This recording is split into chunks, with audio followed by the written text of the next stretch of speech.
میں نے motor cycle کو پارکنگ میں لگایا اور کالج میں جا کر اپنی کلاس کا ٹائم ٹیبل دیکھنے لگا۔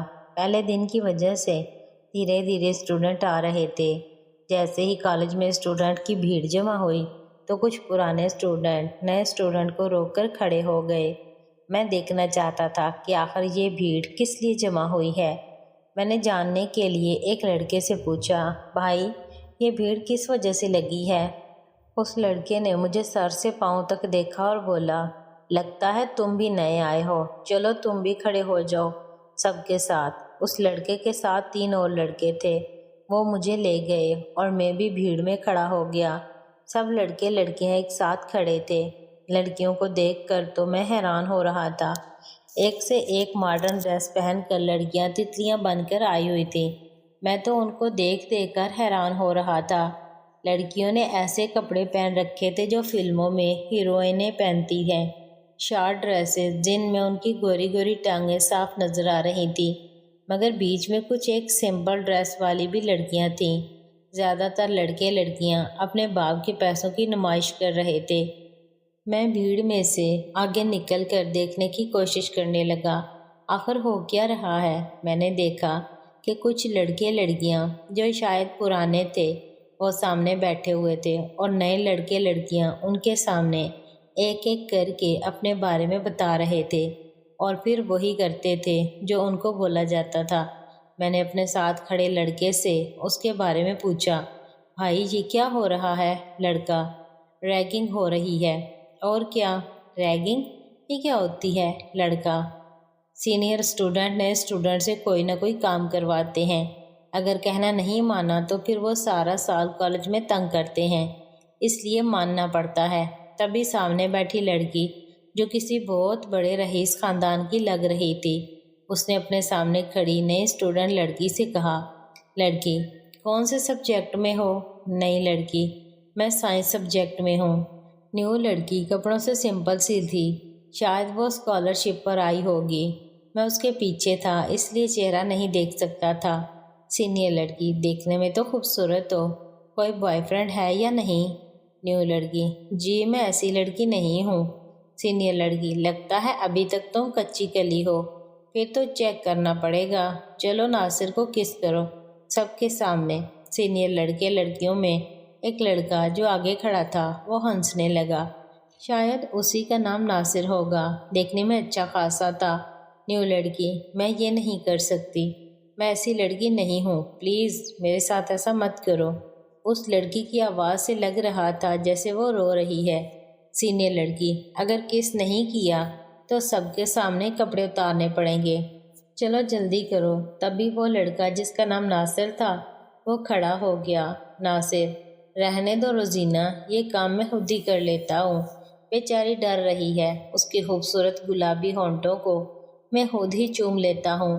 ناصر نے آگے بڑھ کر اس لڑکی کو پکڑ لیا اور اس کو کس کرنے کی کوشش کرنے لگا۔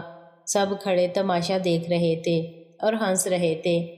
اس بیچاری لڑکی کی کوئی مدد نہیں کر رہا تھا۔ وہ لڑکی زور زور سے رونے لگی اور اس لڑکے سے چھڑوانے کی کوشش کرنے لگی، اس لڑکے سے بچنے کی کوشش کرتے ہوئے۔ جیسے ہی اس لڑکی کا چہرہ مجھے نظر آیا، میرے تن بدن میں آگ لگ گئی اور میں بجلی کی رفتار سے بھیڑ سے آگے نکلا اور ناصر کے منہ پر پورے زور سے مکہ مار دیا۔ اس اچانک حملے اور میرے زوردار گھونسے سے وہ دور جا کر گرا اور میں نے جلدی سے اس لڑکی کو گلے لگا لیا۔ تم ٹھیک تو ہو میرین؟ میرین رونا نہیں، دیکھو میں آ گیا ہوں، کوئی تمہیں ہاتھ بھی نہیں لگا سکتا، میں ہوں نا تمہارے پاس۔ آپ سمجھ تو گئے ہوں گے یہ وہی مہرین ہے، نگہت آنٹی کی بیٹی۔ میری آواز سن کر روتے ہوئے مہرین نے نظر اٹھا کر مجھے دیکھا اور میرے گلے لگ گئی۔ وہی ناصر نیچے گر گیا تھا اور اس کے منہ سے خون نکلنے لگا تھا۔ ایک دم سے سب لوگ چپ ہو گئے اور خاموشی چھا گئی۔ تبھی کچھ لڑکے جو ناصر کے ساتھی تھے وہ ناصر کو سہارا دے کر اٹھاتے ہوئے میری طرف مجھے مارنے کے لیے بڑھے۔ یہ کوئی 7-8 لڑکے تھے، انہوں نے مل کر مجھ پر حملہ کر دیا۔ میں نے مہرین کو ایک سائیڈ کیا اور ان سے بھڑ گیا۔ وہ سب پیسے والے باپ کی اولاد تھی، اس لیے دم ہم نہیں تھا۔ اور میں ٹھہرا دیسی پہلوان۔ میرے ایک ایک وار سے وہ ڈیر ہونے لگے۔ ناصر، حرام زادے، تو نے ناصر پہ ہاتھ اٹھایا، اب تیری لاش اٹھے گی۔ پتہ نہیں کہاں سے اس نے کرکٹ بیٹ پکڑ لیا اور مجھے مارنے کے لیے آگے بڑھا۔ تبھی ایک زوردار آواز گونجی، یہ کیا بےہودگی ہے؟ تم لوگ یہاں پڑھنے آتے ہو یا غنڈہ گردی کرنے؟ ایک دم سے سب اپنی اپنی جگہ جم گئے۔ روزینہ، سر پتہ نہیں یہ دیہاتی گنڈا کہاں سے آ گیا ہے۔ دیکھیے اس نے میرے بھائی پر حملہ کیا اور بیچ بچاؤ کرنے والے لڑکوں کو بھی مارنا شروع کر دیا۔ میں نے اس آواز والے شخص کی طرف دیکھا تو وہ اس دن والے پروفیسر تھے جو پرنسپل کے آفس میں ملے تھے۔ پروفیسر، مجھے سب پتہ ہے یہاں کیا ہو رہا ہے۔ تم لوگوں کو پتہ ہے نا، ریگنگ کرنا سخت منع ہے، اور تم، پروفیسر نے میری طرف دیکھا، یہاں پڑھائی کرنے آئے ہو؟ لڑائی جھگڑے میں مت الجھو، مجھے بتاؤ کس بات پر تم نے ناصر پر ہاتھ اٹھایا؟ میں نے پروفیسر کو ساری بات بتائی اور میرین کے آنسو میری بات کے گواہ تھے۔ پروفیسر، چلو سب لوگ اپنی کلاسز میں جاؤ، یہاں کوئی ریگنگ نہیں ہوگی۔ شیرو، تم میرے ساتھ آؤ۔ میں میرین کو ساتھ لے کر پروفیسر کے پیچھے چل پڑا۔ وہ مجھے اپنے آفس میں لے گئے۔ میرین ابھی بھی میرے ساتھ ہی تھی۔ اب وہ رو تو نہیں رہی تھی مگر ڈری ہوئی تھی۔ پروفیسر، بیٹھو شیرو، اور تم بھی بیٹھو بیٹی۔ ہم دونوں ان کے سامنے بیٹھ گئے۔ پروفیسر، دیکھو شیرو، تمہیں ان سب سے دور رہنا چاہیے، یہ پیسے والے لوگوں کے بگڑے ہوئے بدمعاش لڑکے ہیں اور ناصر ان کا لیڈر ہے۔ اب یہ تمہیں کسی نہ کسی بہانے تنگ کریں گے اور لڑائی جھگڑا بھی کریں گے، اس لیے الرٹ رہنا، اور کوئی بھی بات ہو سیدھا میرے پاس آنا۔ پرنسپل سر نے تمہاری ذمہ داری مجھے سونپی ہے، تم مجھے جانتے تو ہو نا؟ میں ان کے بارے میں کچھ جانتا نہیں تھا۔ اس دن بھی پرنسپل سر نے تعارف نہیں کروایا تھا۔ مجھے کچھ نہ بولتا دیکھ کر وہ خود ہی بولے، پروفیسر، میرا نام پروفیسر رفیق خان ہے اور میں اس کالج میں اسپورٹس کا انچارج ہوں۔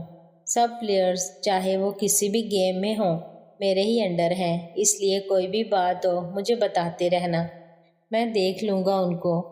ویسے یہ لڑکی کون ہے؟ شیرو، سر یہ میری آنٹی کی بیٹی ہے مہرین۔ مہرین نے سر کو اداب کیا۔ پروفیسر رفیق، اب تم دونوں اپنی کلاس میں جاؤ۔ میں اور مہرین سر کا شکریہ ادا کر کے باہر آئی۔ کلاس شروع ہونے کی بیل بج گئی، اس لیے میں نے مہرین کو اس کی کلاس میں بھیج دیا اور خود اپنی کلاس میں چلا گیا۔ کلاس میں سارے اسٹوڈنٹس بیٹھے ہوئے تھے، میں چپ چاپ لاسٹ بینچ پر بیٹھ گیا۔ تبھی کلاس میں کائنات میڈم آ گئیں اور سب اسٹوڈنٹ کو اپنا تعارف دینے کو کہا۔ فرسٹ بینچ سے اسٹوڈنٹ ایک ایک کر کے اپنا تعارف دینے لگے۔ میں لاسٹ بینچ پر تھا، اس لیے میری باری آخر میں آئی۔ میں اپنا تعارف دینے کے لیے کھڑا ہوا۔ میرا نام شیرو ہے۔ میں نے ابھی اپنا نام ہی بتایا تھا کہ میم اونچی آواز میں بولی، تم داخل کیسے ہوئے میری کلاس میں؟ تمہاری ہمت کیسے ہوئی کلاس میں آنے کی؟ چلو نکلو باہر، یہ کالج تم جیسے دیہاتیوں کے لیے نہیں ہے۔